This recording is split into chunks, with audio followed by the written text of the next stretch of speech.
Hello student, मैं engineer SK गिरी और आज हम लोग पढ़ेंगे क्लास 11th चैप्टर 9 तरलों के यांत्रिकी गुण का लेक्चर नंबर 23। और आज के क्लास में हम लोग पढ़ने जा रहे हैं इस चैप्टर के अभ्यास प्रश्न। और आज का क्लास हम स्टार्ट करेंगे अभ्यास प्रश्न संख्या 9.13। तो 9.13 से पहले अर्थात 9.1 से लेके 9.12 तक हमने दो लेक्चर में कंप्लीट कर रखा है, लेक्चर नंबर 21 और लेक्चर नंबर 22। तो जो स्टूडेंट इसके पीछे वाले क्वेश्चन मतलब 9.1 से लेकर 9.12 तक अगर आप उसको पढ़ना चाहते हैं तो आप लेक्चर नंबर 21 और लेक्चर नंबर 22 को जरूर देखें। क्लियर? उसके बाद मैं ये बताना चाहता हूं कि जो स्टूडेंट आज का पहला लेक्चर देख रहे हैं मेरा, तो सबसे पहले उनको मैं ये बताना चाहता हूं कि हम एनसीईआरटी की नई वाली बुक से क्वेश्चन करा रहे हैं। एनसीईआरटी की जो नई वाली बुक है चैप्टर नंबर 9 जो है वो है तरलों के यांत्रिकी गुण। ठीक है, तो आप नई वाली बुक लेके बैठेंगे। हम क्वेश्चन बोर्ड पे नहीं लिख रहे हैं क्योंकि उसमें समय ज्यादा लगता है। क्लियर? तो आप एनसीईआरटी का नई वाली बुक लेके बैठेंगे और चैप्टर नंबर 9 का क्वेश्चन नंबर 9.13 पढ़ेंगे। क्लियर? चलिए, हमारे पास एनसीईआरटी की बुक है और हम 9.13 क्वेश्चन को पढ़ रहे हैं। जरा समझिएगा।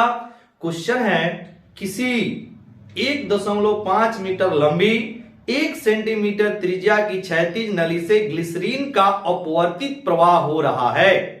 यदि नली के एक सिरे पर प्रति सेकंड एकत्र होने वाले ग्लिसरीन का परिमाण 4 × 10⁻³ kg पर सेकंड है तो नली के दोनों सिरों के बीच का दबांतर ज्ञात कीजिए।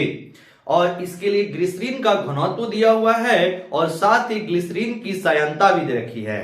इसके बाद ये भी लिखा हुआ है ब्रैकेट में, आप यह भी जांच करना चाहेंगे कि क्या इस नली में स्तरीय प्रवाह की परिकल्पना सही है। अब देखिए, इस क्वेश्चन को सॉल्व करने के लिए आपको दो फॉर्मूले पढ़ने पड़ेंगे और ये दो फॉर्मूले आपके एनसीईआरटी में नहीं दिया हुआ है। क्लियर? अगर आप इस दो फॉर्मूला को नहीं जानते हैं तो आपसे ये क्वेश्चन नहीं बनेगा। यानी हम ये कहना चाहते हैं कि ये जो क्वेश्चन है 9.13 वो एनसीईआरटी में जो थ्योरी लिखा है उसके बेस पे आपसे बनने वाला नहीं है। तो पहले आप दो फॉर्मूले को समझेंगे तब जाके इस क्वेश्चन को आपसे सॉल्व हो पाएगा, अदरवाइज ये क्वेश्चन आपसे सॉल्व नहीं होगा। अब वो दो फॉर्मूले कौन कौन से हैं उसको हम डिस्कस करना चाहेंगे। एक तो फॉर्मूला है पॉइजली का समीकरण और दूसरा फॉर्मूला है रेनॉल्ड्स संख्या कैसे निकालते हैं। क्लियर? तो सबसे पहले हम आपको पॉइजली का समीकरण समझाते हैं, इसके कौन से फॉर्मूले हैं उसको लिखते हैं, फिर इस पे बेस्ड क्वेश्चन करेंगे, फिर उसके बाद में जो रेनॉल्ड्स संख्या है उसको हम लोग निकालेंगे। रेनॉल्ड्स संख्या से ही हमें पता चलता है कि किसी भी नली में जो द्रव या फिर तरल प्रवाहित हो रहे हैं क्या उसका प्रवाह धारा रेखीय प्रवाह है या विक्षुब्ध प्रवाह है। ठीक है, तो आइए क्वेश्चन स्टार्ट करते हैं। पहले आप समझेंगे क्या, तो पॉइजली का समीकरण यहां पर हमने लिखा पॉइजली इक्वेशन। अब पॉइजली इक्वेशन क्या बोलता है, पॉइजली का समीकरण क्या है। सपोज एक पाइप है, ये पाइप है, इस पाइप का लेंथ दिया हुआ है L और मतलब इस पाइप की लंबाई L है और इस पाइप का जो परिच्छेद है इसकी त्रिज्या दिया हुआ है, मान लीजिए r। ठीक है, मतलब पाइप का जो क्रॉस सेक्शनल एरिया होता है उस क्रॉस सेक्शनल एरिया का रेडियस दिया हुआ है। समझ में आ रहा है? मतलब जो आपका ये वाला पाइप का जो परिच्छेद है इसकी त्रिज्या दिया हुआ है, क्रॉस सेक्शन का आपका रेडियस दिया हुआ है कितना, r।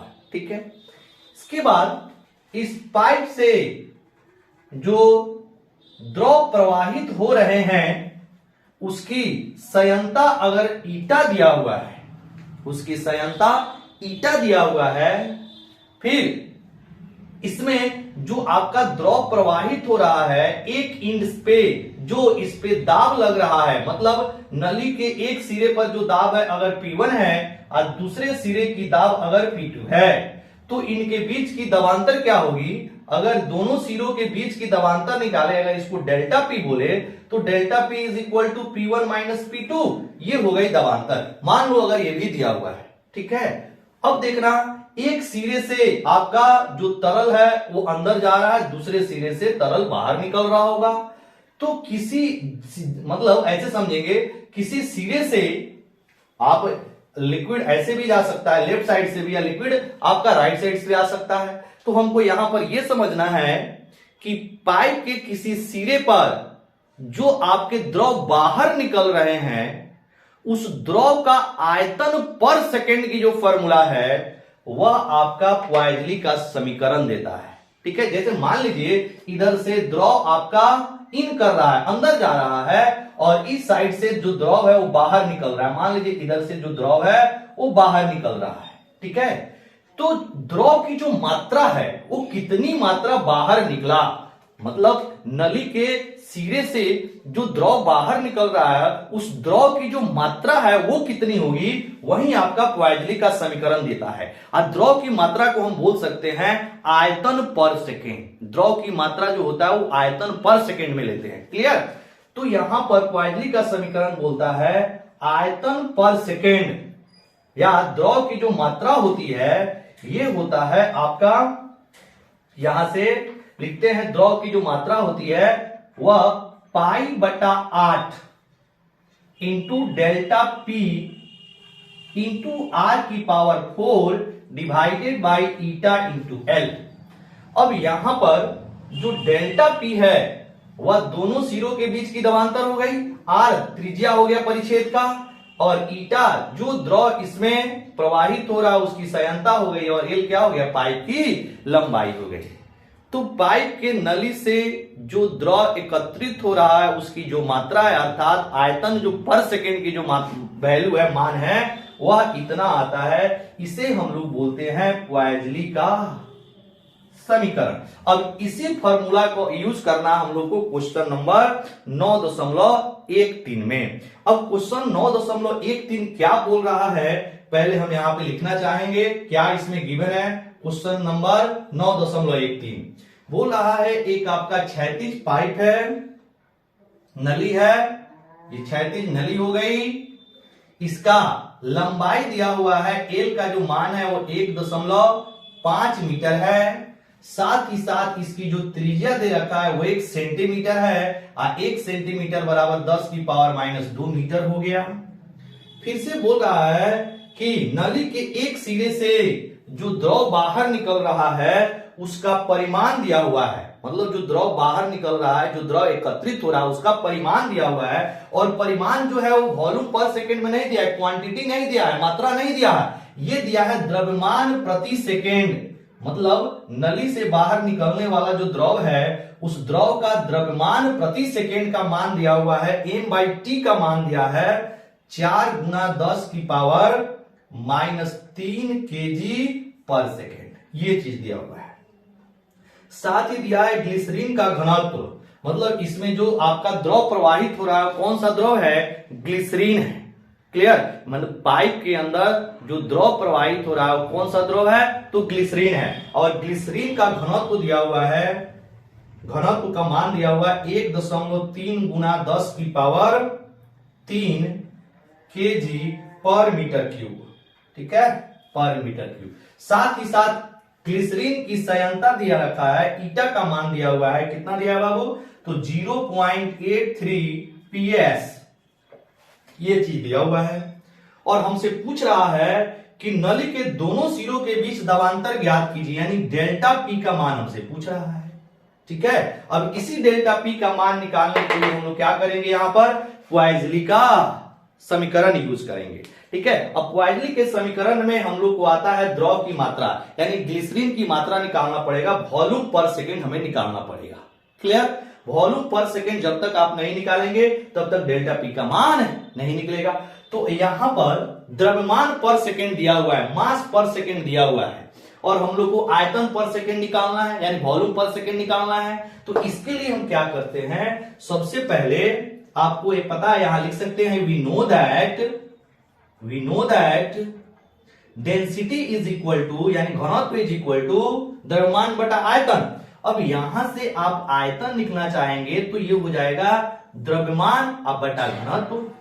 अब क्या कीजिए, दोनों तरफ आप टाइम से भाग कर दीजिए।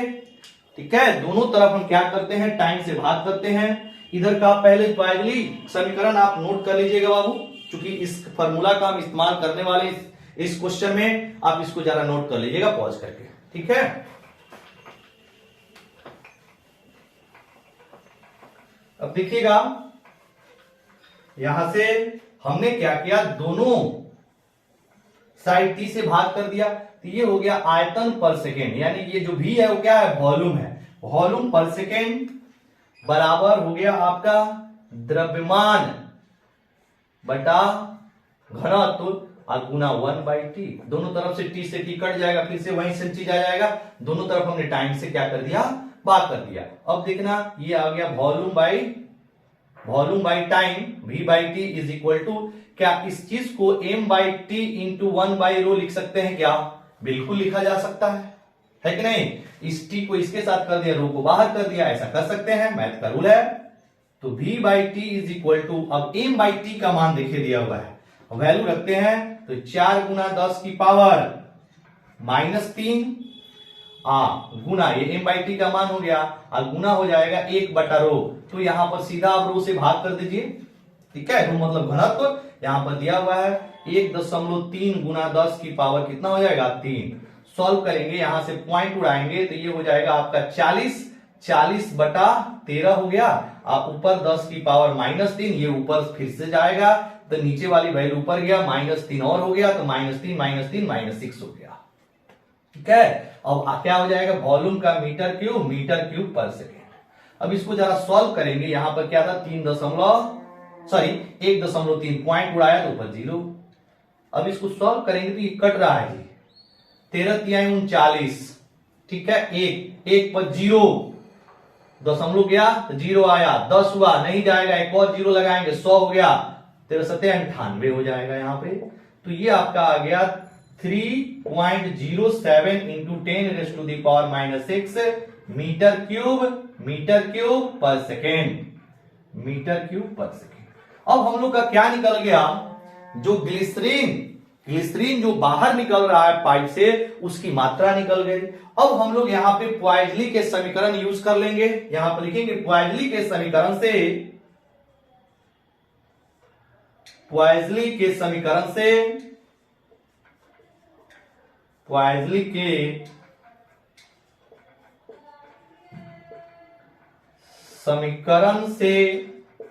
क्या हो जाएगा, पॉइजली के समीकरण से यहां पर v/t is equal to π/8 delta p r⁴ upon η_l। अब जरा देखिएगा इस चीज को यहां पर मल्टीप्लाई कर दीजिए, इसको एक टर्म मान लीजिए, तो ये pi delta p r⁴ is equal to 8 η_l v/t हो जाएगा। इस चीज को इसके साथ मल्टीप्लाई कर दिया, सिंपल, आपका जो मैथमेटिक्स है वो यूज कर रहे हैं। तो यहां पर delta p is equal to क्या हो जाएगा, 8 η_l v/t whole divided by pi into r⁴। अब आपके पास सारा वैल्यू गिवन है, आप रख देंगे, आंसर आ जाएगा। Delta p is equal to 8 का 8 हो गया, ईटा की वैल्यू 0.83 है, इंटू एल की वैल्यू 1.5 है, इंटू इसकी value 3.107 into 10⁻⁻6 whole divided by pi की वैल्यू हो गया 3.14 और आर की वैल्यू 10 की पावर -2 की पावर 4। देखो यहां पर आर की वैल्यू 10 की पावर -2 की पावर 4 हो जाएगा। इसके बाद v/t का मान यहां पे निकाले हुए, यहां पे वैल्यू रख दिया 3.07 10⁻⁻6 8 का 8 हो गया, ईटा का वैल्यू यहां से ईटा की वैल्यू 0.83 हो गया, एल की वैल्यू दिया हुआ है, ये वैल्यू रख दिया सारे वैल्यू। अब इसको सॉल्व करेंगे, इसके लिए हम थोड़ा सा कैलकुलेटर यूज करना चाहेंगे फास्ट कैलकुलेशन के लिए। ठीक है, आप क्या करेंगे, खुद से ऊपर वाले टर्म में मल्टीप्लाई कीजिए क्योंकि परीक्षा आपको देनी है। ठीक है, हम इसको कैलकुलेटर से सॉल्व कर रहे हैं, देखिएगा ये आपका 8 इंटू 0.83 इंटू 1.5 इंटू 3.07, जब इसको सॉल्व करेंगे तो आएगा 30.57। जब इसको हम लोग सॉल्व करते हैं तो ये आता है वैल्यू, मतलब इसको यहां से लिख दूं, यानी delta P is equal to, इसको सॉल्व किया तो 30.57 आ गया, डिवाइडेड बाय नीचे वाले कितना हो गया, आप ऊपर 10 रेज़ टू द पावर कितना है, 10 रेज़ टू द पावर -6 है, और नीचे कितना हो जाएगा तो 3.14 into 10 raise to the power कितना हो जाएगा बाबू -8। अब इसमें भाग करते हैं, देखिएगा एक सेकेंड, इसमें भाग करेंगे, भाग डिवाइडेड बाय 3.14 से, तो ये आ जाएगा 9.73, इतना आ गया, ये आ गया 9.73 into 10 raise to the power. अब देखना ये ऊपर गया, 10 की पावर -8 ऊपर जाएगा तो +8, और यहां पर आपका -6 है, +8 और -6 मिलके 2 हो जाएगा। क्लियर, यानी कि 9.73 into 10 raise to the power 2, आप प्रेशर डिफरेंस निकाले हैं, दबांतर निकाले हैं, यूनिट क्या आएगी, तो यूनिट आ जाएगा आपका किसमें, पास्कल में। तो दोनों सिरों के बीच की जो दबांतर है वो कितनी आएगी, 9.73 into 10 raise to the power 2 pascal. ठीक है, तो ये था आपके 9.13 का सॉल्यूशन। इसमें एक और बातें बतानी है, पूछ रहा है क्या बताइए, जो ग्लिसरीन इसके अंदर फ्लो कर रहा है क्या उसकी फ्लो धारा रेखीय प्रवाह है। क्लियर, मतलब ये भी हम लोग चेक करना है, तो इसके लिए हम लोग को क्या करना पड़ेगा, इसके लिए हम लोग को रेनॉल्ड्स नंबर निकालने पड़ेंगे। ठीक है, तो आप क्या करेंगे, पहले इसको पॉज करके नोट कीजिएगा, फिर हम लोग चलते हैं इसके रेनॉल्ड्स नंबर को निकालने। रेनॉल्ड्स नंबर आपको निकल जाएगा, तब हम लोग को ये पता चलेगा कि ग्लिसरीन का प्रवाह धारा रेखीय प्रवाह है कि नहीं। चलिए इसको पॉज करके जरा आप नोट कीजिएगा, नोट कीजिएगा, हो गया। आइए इसको हम मिटा दे रहे हैं और चलते हैं हम लोग इसमें रेनॉल्ड्स नंबर निकालने।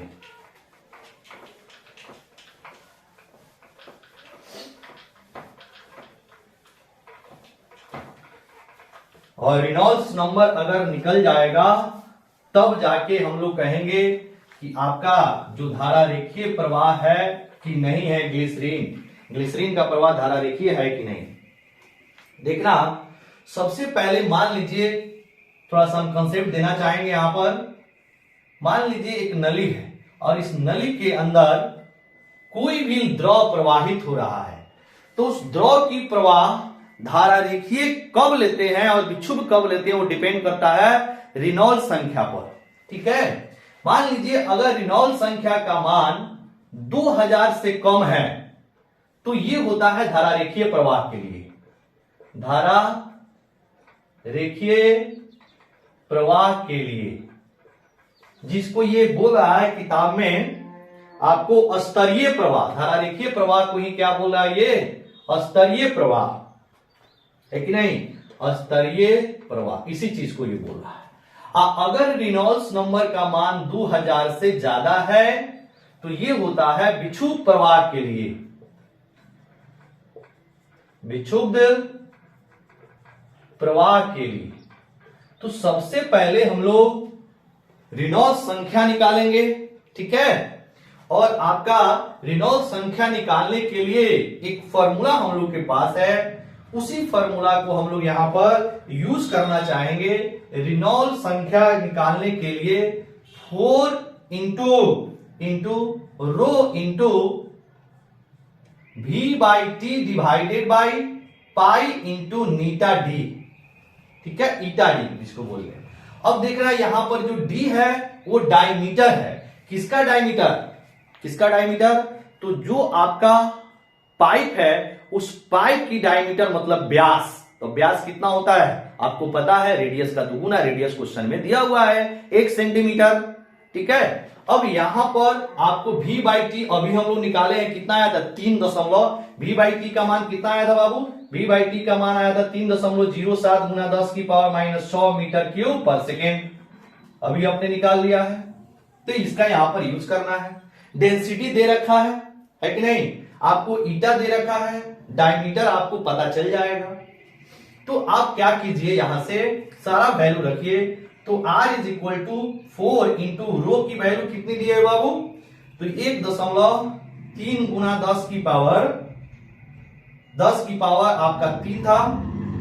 इसके बाद में v बाई टी कितना है? तो 3.07 गुना 10 की पावर माइनस 6 और डिवाइडेड बाई 5 का मान आप यहां रखेंगे तो 3.14 हो जाएगा। और गुना ईटा की वैल्यू दिया है 0.83 और आपका जो डायमीटर है, डायमीटर वो कितना हो जाएगा? रेडियस का तो गुना, तो 2 गुना R, D is equal to 2 into R की वैल्यू 10 की पावर माइनस 2 मीटर है। ठीक है, यही आएगा आपका। अब इसको सॉल्व कर लीजिए, आर निकल जाएगा। ये 2 से 2 कट रहा है क्या? बिल्कुल कट गया। अब फिर हम यहां पे थोड़ा सा कैलकुलेटर यूज करना चाहेंगे, क्योंकि कैलकुलेशन एनसीईआरटी में है, मतलब आपको एनसीईआरटी सॉल्व करना है, थोड़ा सा कैलकुलेशन करना पड़ेगा।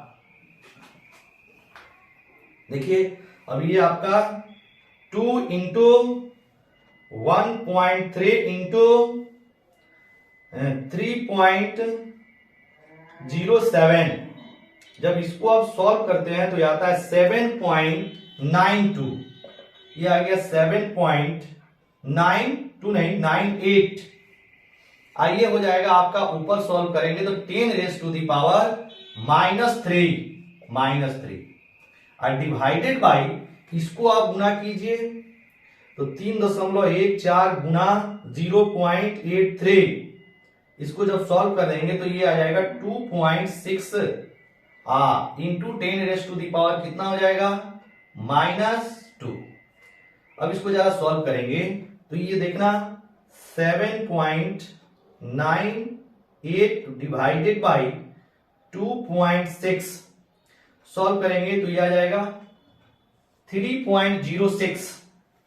आप ऊपर है 10 रेज टू दी पावर -3, आइए -2 ऊपर गया तो +2 हो गया, +2 हो जाएगा। सॉल्व करेंगे तो 3.06 into 10 raise to the power -1 है कि नहीं? -3 या +2 मिलके -1, इसको आप सॉल्व कीजिएगा तो 0.306 हो गया। तो रिनॉल्ड्स नंबर आ गया इसमें 0.306। क्या बताइए, ये रिनॉल्ड्स नंबर जो है 2000 से कम है कि नहीं? ये जो वैल्यू है वो क्या है? Less than 2000। इसीलिए जो ग्लिसरीन का प्रवाह है वह नली के अंदर धारा रेखीय प्रवाह होगा। अब यहां पे लिख लेंगे इतना है, अतः नली के अंदर ग्लिसरीन का प्रवाह स्तरीय प्रवाह होगा।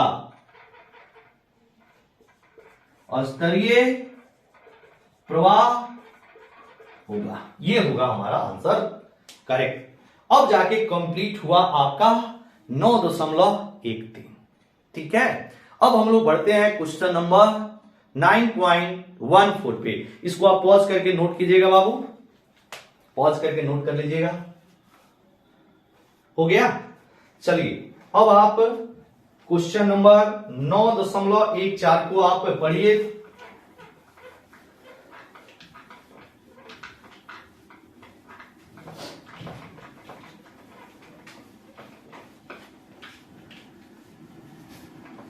क्वेश्चन नंबर 9.14 यहां पे लिख रहा हूं।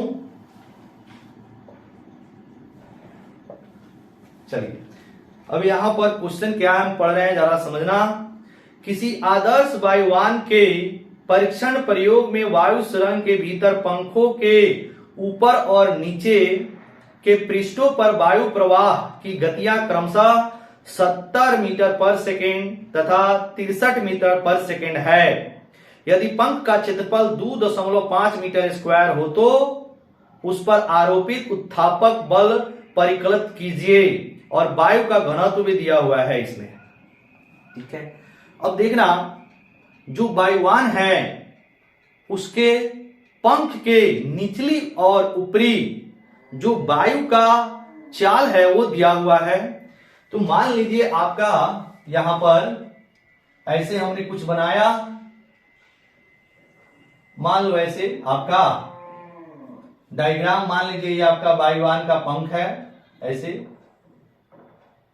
ऐसे। ठीक है, अब इसके जो निचले सिरे है यहां पर अगर ऊपरी सिरे पर जो वायु का वेग है या चाल, जिसका वायु का आप बोल सकते हैं वेग का परिमाण, अगर इसकी वैल्यू क्वेश्चन में दिया हुआ है 70 मीटर पर सेकेंड, तो ऊपर वाले जो वायु है उसके वेग को अगर हम v1 बोले तो v1 बराबर हो जाएगा 70 मीटर पर सेकेंड, और नीचे वाला जो वायु है उसका वेग कितना है 63 मीटर पर सेकेंड। ठीक है, अब यहां जरा देखना ऊपर वायु का स्पीड या वेग का परिमाण एक ही बात है।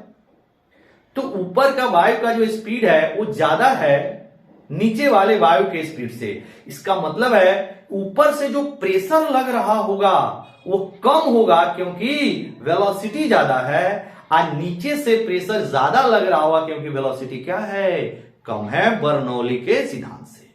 अब देखना इसकी जो हाइट हम लोग ले रहे हैं, यानी पंख की दोनों सिरों के, पंख की ऊपर वाला और नीचे वाला, पंख का जो ऊपर वाला हिस्सा है जो नीचे वाला हिस्सा है उसकी हाइट को हम लोग नेग्लिजिबल ले रहे हैं, क्योंकि मतलब आप ऐसा समझेंगे कि अर्थ से जो वायुयान जिस हाइट पे उड़ रहा है, वायुयान पृथ्वी से जिस ऊंचाई पे उड़ रहा है उसके कंपेयर में जो पंख की जो ऊंचाई है यानी निचला सिरा और ऊंचला सिरा वो बहुत ही कम है, या ऐसे बोलेंगे पंख की जो मोटाई है वो बहुत ही कम है। किसके रेस्पेक्ट में, मतलब आपका वायुयान और पृथ्वी की जो ऊंचाई है उसके रेस्पेक्ट में। तो यहां पर एच वाली जो पार्ट है उसको आप क्या करेंगे, नेग्लेक्ट करेंगे। ठीक है, और बर्नौली का समीकरण लगाएंगे तो आपको यहां से दोनों पार्ट का ऊपर वाला हिस्सा और नीचे वाला हिस्सा की जो आपका दबांतर है वो निकल जाएगा। मान लीजिए ऊपर हिस्सा से जो प्रेशर लग रहा है नीचे की ओर, अगर उसको हम लोग P1 बोले, और नीचे वाले पार्ट से जो प्रेशर लग रहा है यानी दाब जो लग रहा है उसको P2 बोले, तो हम लोग बर्नौली के समीकरण से क्या लिख सकते हैं, बर्नौली की, यहां पर लिखेंगे बर्नौली के सिद्धांत से,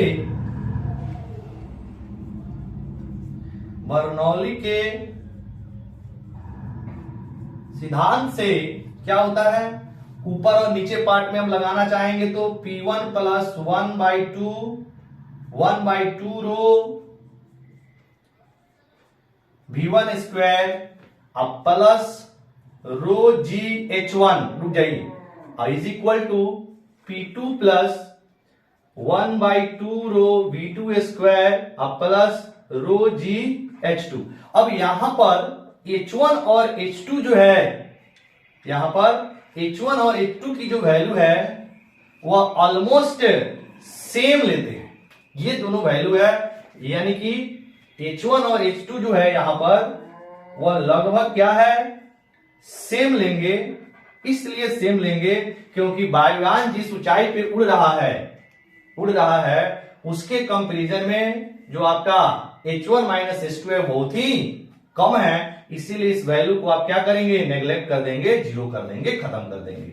तो जो वैल्यू हम लोग का बचेगा वो क्या हो जाएगा आपका P1 plus 1/2 rho V1 square is equal to P2 plus 1/2 rho V2 square. ठीक है, अब देखना जरा हमने क्या किया, इस P1 को इधर ले गया और इस P2 को इधर लाया। ठीक है, तो यहां पे 1/2 rho V1 square minus 1/2 rho V2 square is equal to P2 minus P1। Clear.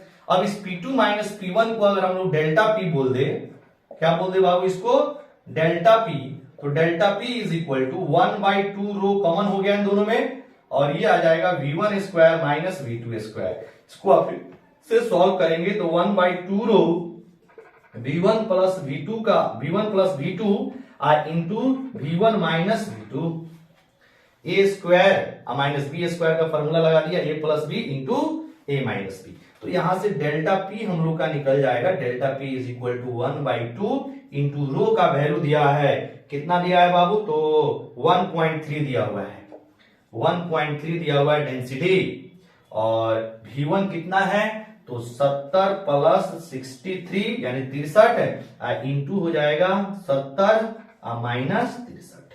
ठीक, अब जरा इसको सॉल्व किया जाए, तो इसको अब सॉल्व करेंगे तो ये हो जाएगा 1/2 गुना 1.3 गुना 7 चौतेरे 133 और गुना 7, 70 में से ये जाएगा तो हो जाएगा 7। अब जरा डेल्टा पी निकल जाएगा आपका, तो डेल्टा पी कितना हो गया, इसको गुना कर लिया जाए, फिर हम कैलकुलेटर का जरा यूज करना चाहेंगे। यहां पर डेल्टा पी की वैल्यू देखिएगा, डेल्टा पी कितना आ जाएगा, 1.3 गुना में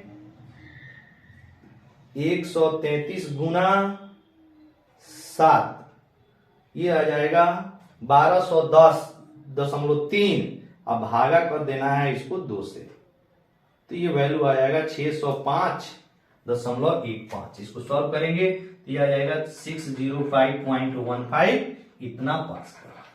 तो डेल्टा पी का जो मान होगा वो किधर होगा, ऊपर की ओर होगा, है कि नहीं। अब हम लोग को एक्चुअल में निकालना क्या है, हम लोग को निकालना है कितना उत्थापक बल लगेगा, ऊपर की ओर कितना बल लगेगा। तो यार यहां पे हम देखो, यहां पे ऐसे बॉक्स बना के लिख रहे हैं, तो आपको बल निकालना है, तो delta P is equal to force upon area. तो यहां से अगर आप फोर्स निकालेंगे तो डेल्टा पी इंटू ए हो जाएगा, और डेल्टा पी का मान 605.15 गुना आपका एरिया दिया हुआ है 2.5, शायद 2.5 ही दिया है ना बाबू,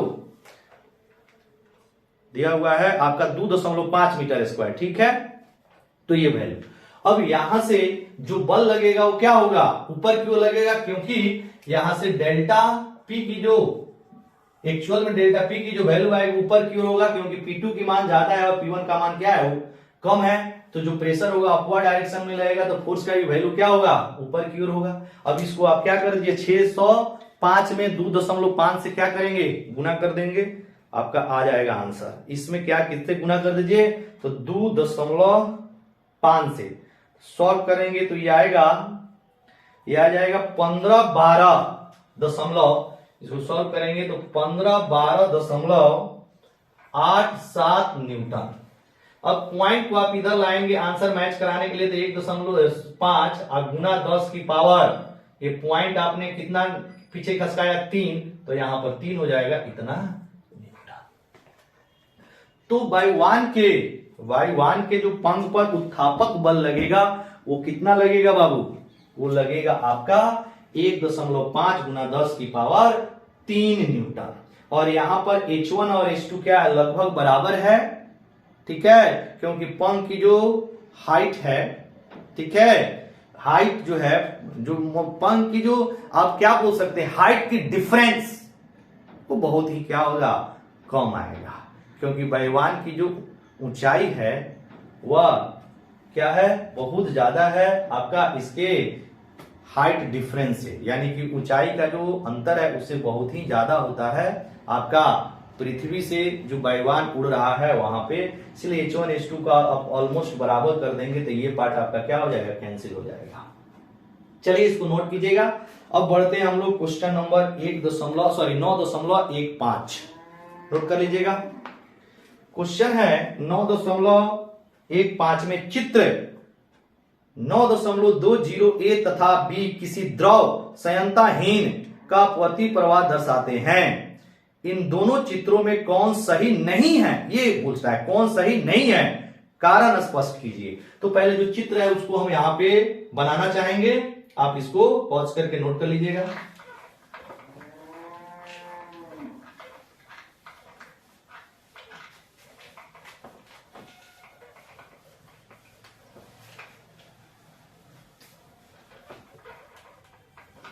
चलिए, चित्र आपका दिया हुआ है यहीं से 9.15, कुछ ऐसे चित्र दिया हुआ है, देखिएगा जरा।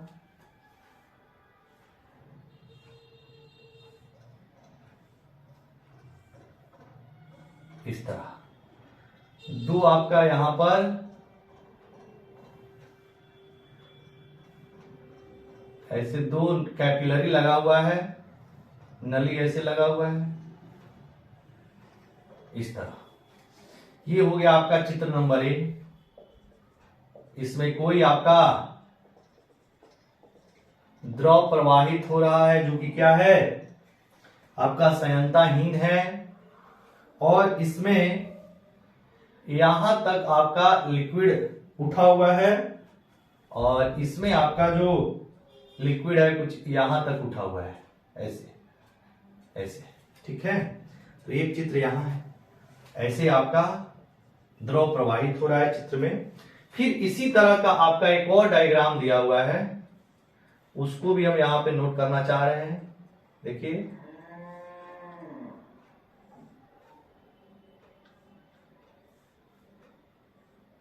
ऐसे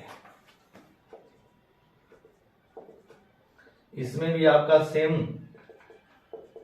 द्रव प्रवाहित हो रहा है, इसमें भी।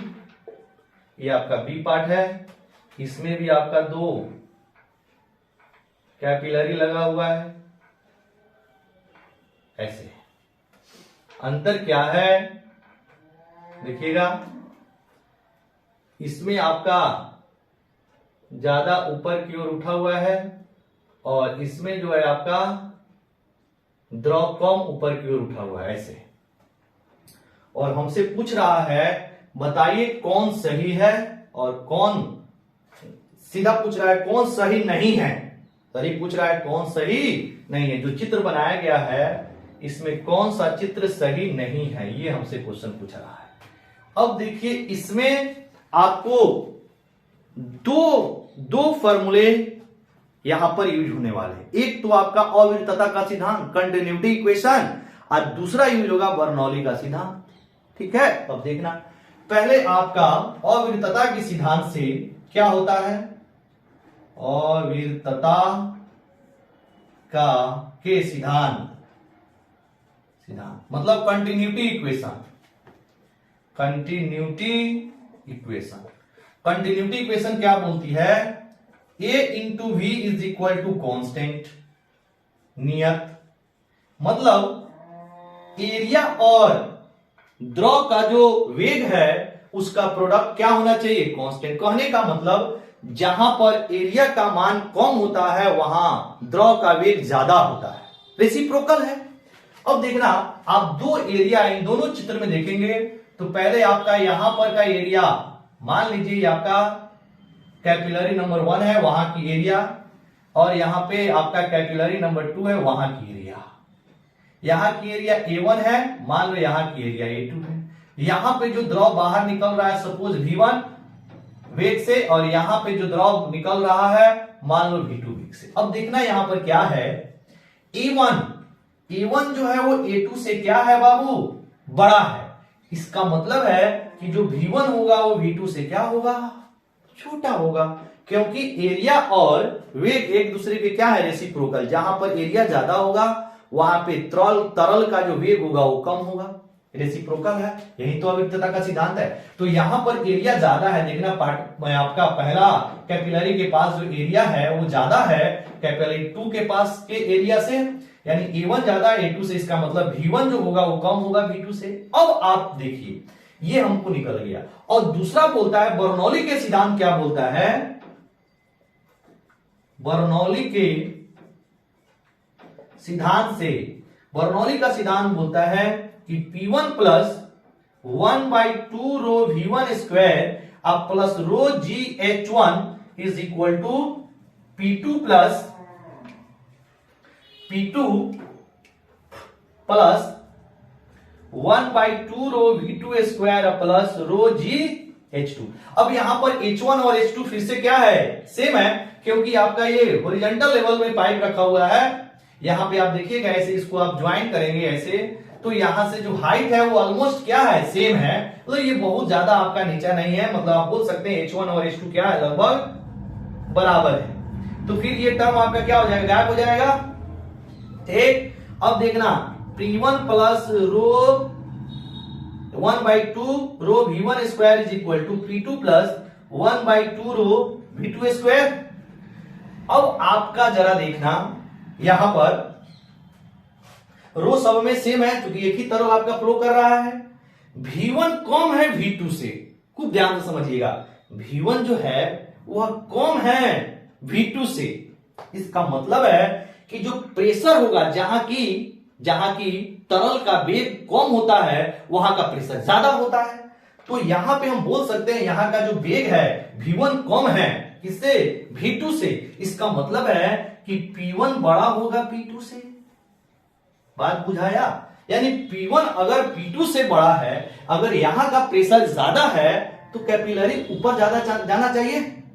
P1 ज्यादा, मान लीजिए अगर यहां का प्रेशर P1 है और सेकेंड पॉइंट का प्रेशर P2 है, तो अगर P1 P2 से ज्यादा है तो ये क्या होना चाहिए, कैपिलरी ज्यादा ऊपर जाना चाहिए। लेकिन इसमें क्या दिखा रहा है, कम दिखा रहा है। इसका मतलब ये डायग्राम सही नहीं है। सेम चीज यहां पर देखिए, सेम चीज है। तो इसमें कैपिलरी क्या दिखा रहा है, एक ही चीज है, तो इसमें कैपिलरी ज्यादा दिखा रहा है कि नहीं। अब प्रेशर P1 क्या है, ज्यादा है, यानी कि प्रेशर जो है P1 वो P2 से क्या है, ज्यादा है। तो अगर प्रेशर P1 ज्यादा है तो कैपिलरी क्या है, ऊपर ज्यादा दिखा रहा है, यानी ये डायग्राम क्या है, सही है। और ये डायग्राम गलत हो जाएगा। क्यों गलत होगा, क्योंकि P1 ज्यादा है P2 से, यानी प्रेशर P1 जो है P2 से क्या है, ज्यादा है। तो अगर यहां का प्रेशर ज्यादा है तो कैपिलरी आपको ज्यादा ऊपर दिखाना चाहिए, है कि नहीं, कम दिखा रहा है, यानी ये डायग्राम सही नहीं है।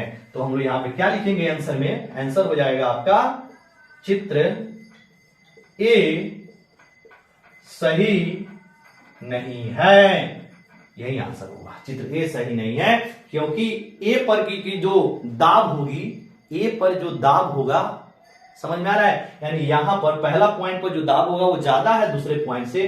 तो यहां पर आपका कैपिलरी का जो, यानी द्रव की जो ऊंचाई दिखाना चाहिए वो ज्यादा दिखाना चाहिए, तो कम दिखा रहा है। यहां पे ज्यादा दिखा रहा है, ये सही डायग्राम है क्योंकि इस पे आपका प्रेशर कम है तो कैपिलरी कम ऊंचा है। यहाँ का आपका प्रेशर ज्यादा है तो ज्यादा आपका द्रव ऊपर की ओर उठा हुआ है। यहाँ पर प्रेशर क्या है, कम है तो ज्यादा दिखा रहा है, यहाँ पर ज्यादा है तो कम दिखा रहा है, यानी ये डायग्राम गलत है, ये डायग्राम सही है। समझ में आया, ये चीज है, यानी दोनों इसमें आपको यूज करना है। अब आइए अगला क्वेश्चन, एक और क्वेश्चन करते हैं, फिर उसके बाद क्लास स्टॉप करेंगे। फिर बच जाएगा जो क्वेश्चन, हम लोग नेक्स्ट वीडियो में इसको खत्म करेंगे। क्वेश्चन नंबर 9.16, जरा इसको आप नोट कर लीजिएगा, नोट कर लीजिए।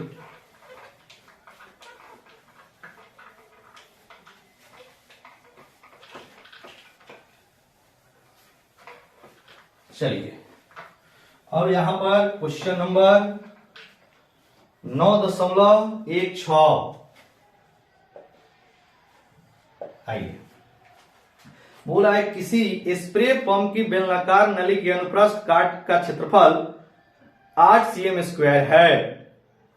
इस नली के एक सिरे पर 1 mm व्यास के 40 सूक्ष्म छिद्र है।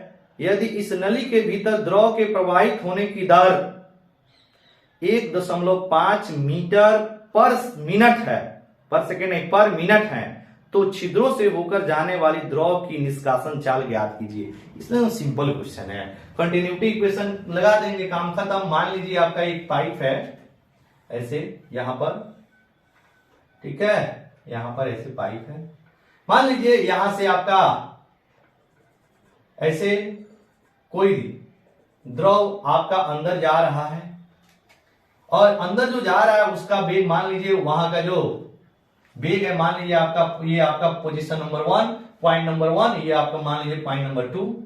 तो यहां पर जो वेग है इसके अंदर, मतलब जैसे इसके अंदर घुसेगा वही चाल इसके अंदर भी रहेगा नहीं। तो यहां पर अगर आपका V1 का जो मान दिया हुआ है वो है 1.5 मीटर पर मिनट, तो क्या हम लिख सकते हैं 1.5 बटा 60 मीटर पर सेकेंड। नहीं, मिनट को हमने सेकंड में कन्वर्ट कर दिया।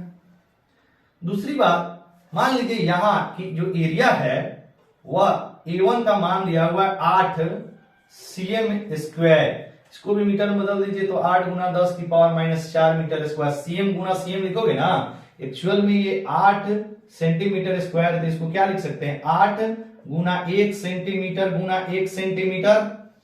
तो आप लिख सकते हो 8 गुना 10 की पावर माइनस 2 मीटर गुना 10 की पावर माइनस 2 मीटर। सॉल्व करेंगे 8 गुना 10 की पावर माइनस 4 मीटर स्क्वायर। थोड़ा सा ये हमने जल्दीबाजी में लिखा, समझ में आ रहा है, ऐसे आप लिख सकते हैं। अब यहां पे बोल रहा है कि छोटा छोटा जो आपका होल है वो कितना है, ऐसे ऐसे टोटल 40 है। नहीं, आप उसमें दिया हुआ है कि इसकी जो व्यास है, जो आपका एक होल है, जो एक छिद्र है, उसका व्यास दिया हुआ 1 मिलीमीटर, यानी डी का जो मान है वह दिया है 1 मिलीमीटर बराबर 10 की पावर माइनस 3 मीटर हो जाएगा। और टोटल नंबर ऑफ होल्स दिया हुआ है, छिद्रों की संख्या दिया हुआ है, क्या दिया है, छिद्रों की संख्या कितना है, 40 है। तो सभी जितने भी आपके छिद्र हैं सबका एरिया अगर निकालना हो तो क्या करेंगे, एक का एरिया निकाल लेंगे और 40 से गुना कर देंगे तो सभी छिद्रों की आपका क्षेत्रफल निकल जाएगा। तो यहां पर लिखेंगे, यहां पर छिद्रों की कुल क्षेत्रफल, छिद्रों की कुल क्षेत्रफल बराबर 40। और छिद्र कैसा होता है, वृत्ताकार होता है। छिद्र कैसा होगा, यहां पर वृत्ताकार होगा, डायमीटर दिया हुआ है, तो वृत्त का क्षेत्रफल पाई आर स्क्वायर। नहीं, तो ये हो गया आपका 40, पाई का मान रख दीजिए 3.14। आपका डायमीटर कितना दिया हुआ है, 10 की पावर माइनस 3, तो आर कितना हो जाएगा, 10 की पावर माइनस 3 बटा 2 का होल स्क्वायर। क्योंकि डायमीटर दिया है तो रेडियस क्या होता है, उसका आधा होता है। अब देखना, ये हो गया 40 गुना 3.14 गुना 10 की पावर माइनस 6, आइए बटा में कितना हो जाएगा, 2 दूना 4, 2 दूना 4। ये कट रहा है जी, 10 मरतबे कट गया, 10 से गुना कर देंगे 31.4 गुना 10 की पावर माइनस 6 मीटर स्क्वायर। ये हो गया छिद्रों की कुल संख्या। अब मान लीजिए कि सभी छिद्र से निकलने वाला जो द्रव का प्रवाह है वह आपका V2 है। यहां से छिद्र से बाहर जो आपका द्रव बाहर निकल रहा है उसका हमने चाल मान लिया V2, और छिद्रों की कुल क्षेत्रफल इतना आया, इसको मान लीजिए आपका A2। तो A2 बराबर कितना हो गया, ये वैल्यू V2 आपको निकाल लेना है। अब यहां पे लिखना अविरतता के सिद्धांत से, इसके अब यहां पे लिखेंगे नाउ अविरतता के सिद्धांत से, अविरतता के सिद्धांत से क्या फॉर्मूला हो जाएगा, A1V1 is equal to A2V2। अब यहां से V2 निकालना है, V2 इज इक्वल टू क्या लिख लेंगे, A1V1 अपॉन A2। A1 का मान 8 गुना 10 की पावर माइनस 4 गुना V1 की वैल्यू 1.5 अब बटा 60 हो गया, ठीक है। और A2 की वैल्यू इसी में बटा कर लेंगे, कितना हो जाएगा 31.4 गुना 10 की पावर माइनस 6। चलिए ये 60 हो गया ऐसे। अब ठीक है, अब इसी को क्या करना, हम लोग को सॉल्व कर लेना है। ये आपका 1.5। अब इसके लिए कैलकुलेटर यूज कर लेते हैं, इसको सॉल्व कर लिया जाए, सिंपल है। इसको ये हो जाएगा 12, जरा देखिएगा 8 गुना 1.5, तो ये सिंपल आ रहा है। V2 इज इक्वल टू ये आ जाएगा आपका 12। अब बटा में इसको जब सॉल्व किया जाए तो कितना आएगा बाबू, 12 गुना 10 की पावर माइनस 4 को भी तो लिखना पड़ेगा। ये आ जाएगा आपका 60 गुना 3.14, ये हो गया आपका 188.4।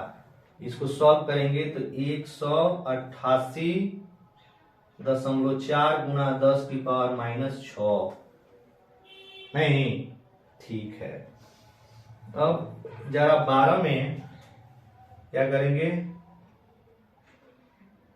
12 में भागा देंगे इससे।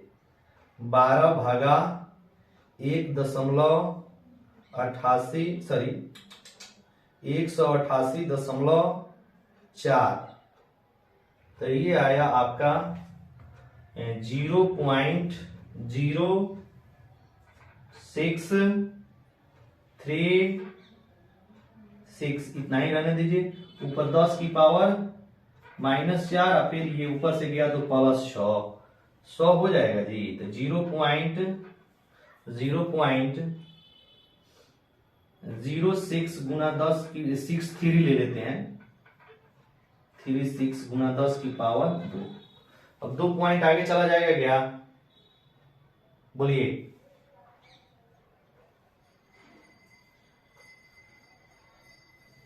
कितना हो जाएगा, ये आ जाएगा आपका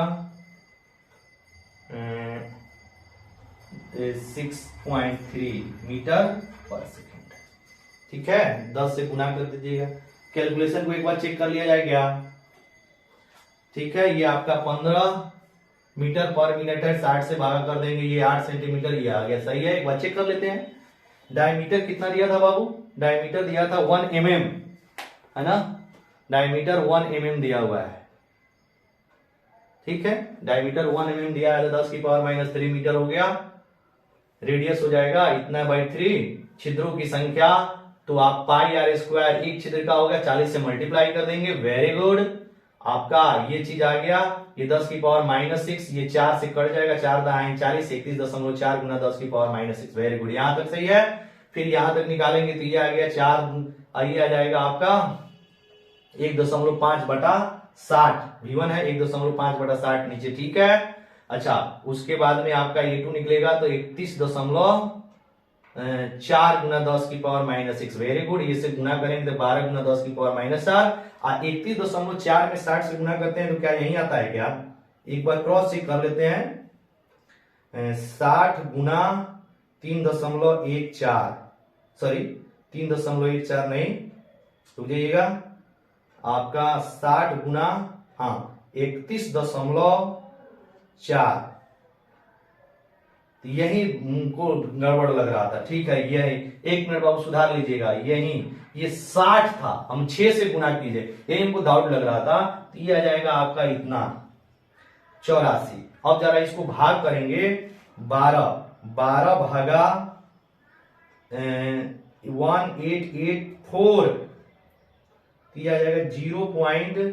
यहां पर एक और जीरो हो जाएगा 0.006, ठीक है। एक और यहां पर 0.0 हो गया, और जब भागा देंगे तो ये आ जाएगा आपका 2 जीरो यहां पे आगे बढ़ा, तो ये आ जाएगा 0.63 मीटर पर सेकेंड। इसको आगे छोड़ दिया, ये सही आंसर है। यहां पर एक सेकेंड आप देख लीजिएगा, जरा एक सेकेंड यहां पे चेक कर लीजिएगा। यहां पे जो हमने मल्टीप्लाई किया था 60 इंटू 31.4, तो एक्चुअल में पहले वाला में 6 लिखा गया था, एक्चुअल में 60 इंटू इतना करेंगे तो ये आ जाएगा आपका 1884। वो लिखा गया था 188.4 नहीं, क्योंकि इसमें 6 नहीं है 60 है, ठीक है। इसको ध्यान रखेंगे। तो सॉल्व करने के बाद आया 0.63 मीटर पर सेकेंड। तो बाहर जो छिद्र से द्रव बाहर निकलेगा उसका वेग कितना आ जाएगा, सभी छिद्रों से यानी 40 छिद्रों से जो आपका द्रव बाहर निकलेगा वो 0.63 मीटर पर सेकेंड। क्लियर। तो चलिए आज का क्लास हम यहीं स्टॉप करते हैं। आई होप आपको ये क्लास जरूर समझ में आया होगा। अब इसके बाकी जो क्वेश्चन है उसको हम लोग नेक्स्ट क्लास में कंप्लीट करेंगे। क्लियर। तब तक आप लोग पढ़ते रहिए, रिवीजन करके अगले क्लास को अटेंड करेंगे। सभी को वेरी वेरी थैंक यू।